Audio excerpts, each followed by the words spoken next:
I love Tua. All right, I'm not rats off a ship on Tua Tagovailoa, but after a game like yesterday, and no football,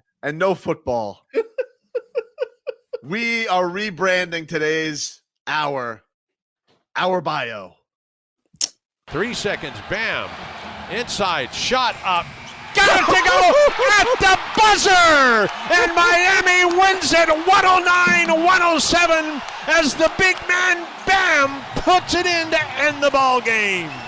Bam waved everybody off. He waved everybody off, cleared his space. He said, I'm putting it on my shoulders. I'm the all-star. I'm going to make the shot. Ron Rothstein, Mike Inglis on the call yesterday on 7. I think you guys can hear them again, of course, tonight. Heat and Rockets. The other thing is, how about that Depot news? Yeah, so here was you want to give this, Robbie? Do you want to give the update, or you want me to? Yeah, you can do it. Go ahead, Tobin. All right, so Andy Slater, who radio host locally, Slater Scoops, and he tweeted out on, I guess this was Saturday night. It was Saturday night. He tweeted out, Slater Scoop. Victor Oladipo tells me he will play again this season. The injured Heat guard, who was dining at Joe's Stone Crab in Miami Beach, walked in with a slight limp, but without crutches. I didn't look for a brace because I was too afraid with the bodyguard at his table, which I find hilarious because why does Victor Oladipo have a bodyguard? He also says, you just heard why. Eric Spoelstra, I was going to go up and talk to him, but because of the bodyguard.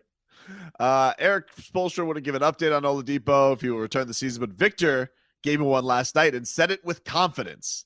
And this also we got from Woj yesterday, where Woj says that the team does expect him back this season and that the injury, according to Woj, is a tweak in the quad area. And so they were just being, cautious because obviously that's a bad injury and, didn't want to make it, make him rush back or feel uncomfortable. So it sounds like, the Heat might get Victor Oladipo back for the playoffs. You know what it's going to be like with them. No update, no timetable, no nothing, nothing. The one thing you can appreciate, the one thing that you can appreciate with that is that because they don't say anything, right? You don't know what's going on, but clearly this might be more of a precautionary thing because he had surgery on that injury. Right. And so he's been going at it pretty good for a guy who just had a ruptured quad. With the other team he played for, he was putting up 20 and then came here. And then, once you get to the Heat, the energy picks up, your defensive prowess picks up. So, maybe it was just a little too soon and he wasn't all the way there. He was hanging with the team yesterday too. I think I saw Ira said that he was in warmups yesterday. Like he was hanging, he was like, talking with some of the Nets players and stuff like that. So he's like, he was around the team yesterday and stuff like that. So it does seem like we got some good news. So shout out to Andy Slater, Joe Stone Crabs. I just hope take your time. You think, what do you think? Yeah. You think he got the Stone Crabs? I wish that was in the report. I want to know what Victor Oladipo You have to get, there's two things that I get when I go to Joe Stone Crabs. You get the large, don't get the colossal. The hell's that? The Stone Crabs, idiot. I've never been. Geez, sorry. Okay, sorry. The name of the place is Joe Stone Crabs. I didn't know if that was a dessert, the large. Well, I don't know. I've heard, I've never been either, but I've also heard from cream spinach. Fried chicken. And then you get the cream spinach. Some kind of way cream spinach has to work. I don't mean to disrespect, but Joe Stone Crab's a little bit like, because that used to be the place, it feels like down here. That's a little bit like, is Joe Stone Crabs like still looked upon as the place down here, or is it a little outdated? No, yes, I would say if Victor Oladipo is still hanging out there, like I don't think it's outdated. And the other thing that I had was really good, sea bass. Sea bass, yes. Really? You don't eat the Stone Crabs. Wait, hey, of idiot. All the fish? Hey, idiot! You don't eat the Stone Crabs as a meal. It's just like you throw them in the middle as a big appetizer. I think the only place I've ever had stone crabs is at your kitchen table. Oh yeah, those are good. Yeah, they were good. Tasty. No, so wait, no. We're pronounced limp. Oladipo at Joe's or Radio Rotua. Oladipo. Get Andy Slater on the phone. Do we do that? Sid would tell. Back in the day, Sid Rosenberg, get Andy Slater on the phone right now, Andy King. What about his good friend Tuck Todd? And then my good friend Tuck Todd. So somebody said I'm making up food. No, I'm not. Bro. No, sea bass is awesome. Sea bass? Yeah. Like my favorite fish, I would say it goes probably grouper than snapper. I wouldn't go sea bass. Those are 1 and 2 in the draft. I'm with you on grouper. I'm with you on grouper. Now, I'm going to tell you, I got woke to some swordfish. What? Swordfish is good. Swordfish is good. Woke. It's like, it has the texture of mahi-mahi. Love some mahi-mahi. Now, I'm going to tell you what could kick rocks. Tuna. Depends. Yeah, I'm with you. Context needed. Because I'm not a big fan of when you order tuna, your food come first because they just go send it out. Most seafood for me can kick rocks. Like I will go to if I'm at a seafood restaurant, I will obviously get seafood. If I am, but other than like if you told me if I have the opportunity is like, all right, who's up on the draft board? We got steak, chicken, some delicious meat, pasta. Hey, Lone Star said filet mignon of the sea is swordfish. It is delicious. It is good. It is good, but it's not better than grouper. Grouper and sea bass are in the same family as far as like sea bass is a bum ass fish, bro. What? Yeah, get out of here. Now, tuna's like Devontae Smith. Lacking sizzle. I will tell you this. I've had these dishes at restaurants. So when I go to my favorite spot to see what I'm gonna put on the grill, and I look at those fish that I've eaten, I'm like, they look disgusting. So when I see a swordfish, one of the things I'm the worst at. If I see some skin on a fish, I'm out. Right? Like I don't like skin on a fish. He goes, if you can get it, blackened snook is by far the best. Snook? Really? Isn't that snook? Isn't that like garfish? I thought the snook were protected. No, they're not. What are you talking about? But blackened snook. It's like that's the same guy who eats minnows as like little appetizers, just fried in a basket. We'll take a quick break. 786-360-0790. We're back after this. At 7-9 tickets. Some people want us to play the other calls. Mark Jones had a really good call. Maybe we can get that, Robbie. If you can find Mark Jones's call of yesterday's, we'll play that as well. I'd love to hear Lavos. I'd love to hear what Jose Pineda's call was yesterday. I don't know how we get that.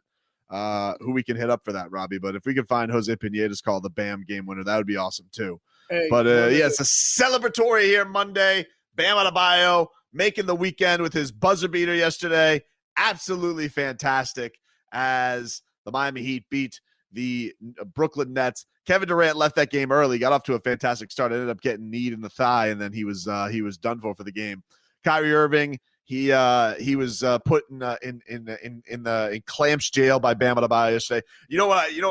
My favorite thing happened yesterday, Leroy. My favorite thing in the world happened after a Heat victory, and that is bandwagon child fan goes home sad. Nothing makes me happier. Oh, the kid that comes with the Nets jersey? Yes, he was dressed like Uncle Drew. Oh. A kid, let me tell you something. That's a bad father. And I'll say it. That's a bad father. If you guys live in Brooklyn, okay, good for you. But you're going to have that kid walk into the American Airlines Arena dressed like Uncle Drew, and he gets to go home sad. I'm happy about that. I am happy for that kid's sadness. I hope he cried into that fake beard. Nothing makes me happier. I love it when it happens to the Steph Curry kids. I love when it happens to the Milwaukee Bucks kids when they're all wearing their little Giannis jerseys. And you bet your ass, I love it when it happens to the Brooklyn. First of all, there are no Brooklyn Nets fans. It's a fake existence. And second of all, when it's bandwagon Brooklyn Nets fan, and he's in costume, I don't care if it's a child. I'm happy that they go home sad. Makes my day. Makes my day. Tobin is the truest form of petty. When he's happy, Uncle Drew kid. I'm happy he's sad. I don't care. I don't care if that makes me a bad guy. You know what? Because that kid should be wearing a Bam Adebayo jersey. He's got no character. He's out there wearing. And listen, Kyrie Irving, I get it. He's super popular. He's really fun to watch. Very fun to watch. And he also has really cool shoes. I've wanted some Kyrie Irvings. I'm just like, man, those Kyrie Irvings are really nice shoes. I actually bought my son Kyrie Irving. Like, what shoes are these? You know, when my son went through a really fancy shoe stage, I'm like, oh, Kyrie Irvings. These are kind of cool. Unfortunately, I'm going to hold out until Bam has his own signature shoe because that's what he needs. The buzzer beaters. Yeah. I want some Bams. When's Jordan going to make some Bams? That's what I want. Oh, is he on the – isn't Jordan's like the only shoe where even though they sign these big-time athletes, you still wearing Jordans? Yeah. I mean, I remember Does anybody have their own shoe with Jordan brand? Wade had a Jordan shoe. What about the Air Rojas? Yeah, the Air. Oh, that's cool. Well, Air Rojas, cool. He is a Jordan brand athlete, but he has his own Jordan logo, which is really cool. So cool.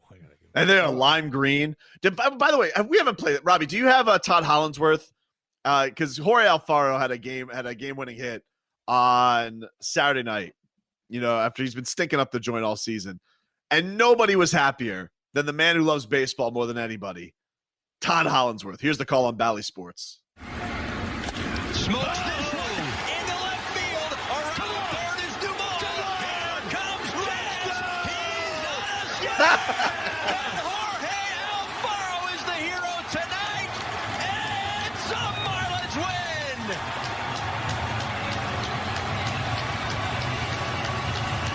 Is that Hollandsworth clapping in the background too? I think he is. I mean, he's so happy. He's an analyst, crowd noise. He's everything. He was a great job by them. That's what I'm talking about when it comes for your baseball crew. That was a incredible passion from them. So a great call by Paul Severino and Todd Hollandsworth, who sounded like he wanted to punch a window with excitement after Jorge Alfaro got that hit. Well, he was so happy. You, they go look. You watch a Marlins game, you go through some ups and downs now. Oh yeah, because things are going great, and then I feel like I just do simple. Like it feels like they've had what, Robbie, 4 wins in extra innings already this year. Yes, I feel like just off the top of my head, I remember 4. Now that wasn't a Fugazi Road extra innings win where you get the extra runner and you have the lead and then just get to shut the door. They had to come back and score 2 runs to get the lead, to the win. Right. So that's a true extra innings win from Jorge Alfaro. Okay. But man, that was an awesome moment for this weekend. Jazz Chisholm had a home run on Friday night. Starling Marte. That's the only bad. That other than losing yesterday, the only bad news is Starling Marte had a huge home run on Friday night, 3-run bomb. He hurt his oblique, and like they took him out in the middle of an at bat. And that's not great. Ooh, swing and a miss. Yeah, that's not great. That's how those things happen. And Starling Marte was getting on a tear, so yeah, that's not good. That's not good. But anyway, yeah, it was a really fun weekend with that. Wild weekend, dude. I can't express how high Oscar De La Hoya was during this broadcast, Leroy. He was. I mean, you would think Oscar De La Hoya, okay. He is making a comeback. He's going to be fighting in July on Triller. Really? Okay. Yeah, he's making a comeback. He's going to be fighting. He's not. Now, he said when he was coming back, he wanted to fight the best. He's coming back. It sounds like he's going to be fighting former UFC champion Eddie Alvarez. So that's not quite what we thought. Not a boxer, but whatever. They're going to do they're going to have Oscar come back, and Oscar De La Hoya, Leroy, high as a kite. I mean, just would not shut up. He was like talking about Frank Mir because it was Frank Mir versus cruiserweight boxer Steve Cunningham in a boxing match. It was an awful match. And if it wasn't for Oscar De La Hoya, I probably would have tuned out. But Oscar De La Hoya was just like, I don't even know how to describe it, Leroy. It was like a cat, a skittish cat calling a boxing match. That's how all over the place that he was. He was sweating. He looked like the dude from Just Go With It. He looked like plastic, tan, like he just got Botoxed up, but also just had so much Chris Furster juice. Like the big grains were falling for Oscar De La Hoya this weekend. Yeah. And there's those big grains falling. And he's like, oh, Frank Mir, baby, let's go. This was the entire fight. Let's go, baby. Oscar De La Hoya, Frank Mir. He's got the heart of a champion, but so does Cunningham. Woo. Mike Tyson comeback made me want to come back. Woo. Yeah. I was like, whoa, Oscar. Like you're staring at the TV going. I'm like, holy crap. Oh, that's right. He kept referring to USSA for Steve Cunningham as USSR. He goes, I don't know if there's Soviet in the ring. USSR, I don't even know what his trunk says. I was like, what is he talking about? He was just over here. And then nobody, I'm surprised Snoop didn't say something because Snoop, I think Snoop took a break on that fight. I don't think he was there. I think Snoop said, man. Yeah, no. Snoop was there. Snoop was so fun, dude. Snoop is good at the calling the fights thing. I'm not gonna lie. Yeah. I thought it was gonna like wear thin, but he's just so funny and he's perfect for these fights, which are just not real fights. So, right, dude, the one fight, Regis Prograis, I forgot who the dude he was fighting for. Vector or something. I don't remember the dude's name. So Regis Prograis, who's actually a really good fighter, he was fighting this dude with blue hair, right? And not Jazz Chisholm. Doesn't wear it as good as Jazz Chisholm. Does not wear it as good as Jazz Chisholm. Leroy, he went down in a heap. Regis Prograis hits this dude. He goes down in a heap, and he is grabbing his boys. Like he took the worst nut shot there was. He did. Wait, but I figured if I called it that. How do you say he grabbed? He was holding clenching his voice. I thought if I just sing. Yeah, I thought I did it right. Like I can't call them. Yeah, okay. Those, but I can. Whatever. Right. Point is, he was in a heap. At Leroy, it was he's writhing in pain. Right. And then they keep showing the replay. Leroy, it's not even that he didn't get hit in the boys. He didn't get hit. He didn't even get hit in the body. Really? He faked it. They brought out Leroy. He got taken out. He was acting up to the point. They took him out on a stretcher. Really? For a fake. Oh, somebody said something. Down below. Who said? Did Snoop say something? Oh, he was just like, I don't understand. Everybody was like, he didn't get hit. People were going nuts. It was crazy. Wild night. And then, of course, yeah, they were. he pulled a Paul Pierce stolen McRib. Well put. Yeah, it was something. Texter writes, it seems like Jake Paul's fight has more buzz than the last 3 Canelo fights. It generates buzz. And the thing is, look, people call fix, people call, it was a work, whatever you want to call it. Jake Paul has turned his last 2 opponents into memes. He's gotten the highlight reel that he wants. And I mean, Ben Askren, he showed up fat. Yeah, he looked portly, didn't he? I was like, portly. Wow. Portly as hell. He was not throwing punches. He was trying to basically hold. The referee wasn't allowing him to hold. And then he got a 1-2 right down the pipe. And that 2 was, his head bounced off the canvas. Now, a lot of people were mad. They're like, oh, the referee stopped it early. I'm telling you something. The referee did the right thing. Because if Ben Askren keeps going out there, not throwing punches, and he's already fallen for a Jake Paul feint, 3 seconds into the fight, it's going to end up with him getting flatlined just like Nate Robinson. It just annoys people because Jake Paul's winning. And he's winning against non-boxers, and so he gets to keep this gimmick up. But this is the thing when we had him on the show. It's like with Dana White falling for $1 million bet. I'm like, how do people keep falling for it? He is a professional troll. And as somebody who trolls people and does things just to get a reaction, you cannot believe how easy it is sometimes that people continue to fall for this nonsense. You see it coming a mile away. He's just sitting there counting his money. Well, like, who do you want to bring forth next? Diaz, brother? Here's the deal. One, I would say this. You ain't going to knock a Diaz brother out. And he going to get bloody, but he'll figure it out in the ring. Either one of them, because they tough as nails. He's not going to fight Nate Diaz. He's not going to fight Nate Diaz. But here's the deal. no matter how much trash he talks, at some point, like all fighters do, they take that winning record and try to determine how good they are. Mm-hmm. And then they walk into a buzzsaw. So you know it's coming. You predicted this. This is what happens in the fight game all the time. Your promoter sets you up and you run through all these fighters, and then you're like, now I'm ready for the big boys. And you go in there and get a 2-piece, and we don't hear from you no more. No, there's going to be somebody who's going to get really upset with him, and it's going to end up him biting more than he can chew. But he is going to continue to troll the big names and make them very, very angry. Is what it is, because he's a good talker, and even if he goes out with one final hurrah against a big name, by the time they get to that fight, there's going to be so much hype around it. He's going to be able to go back to YouTubing. All right, when we come back, speaking of fights, I got to get to this. This was the last thing that I saw from the weekend. All right.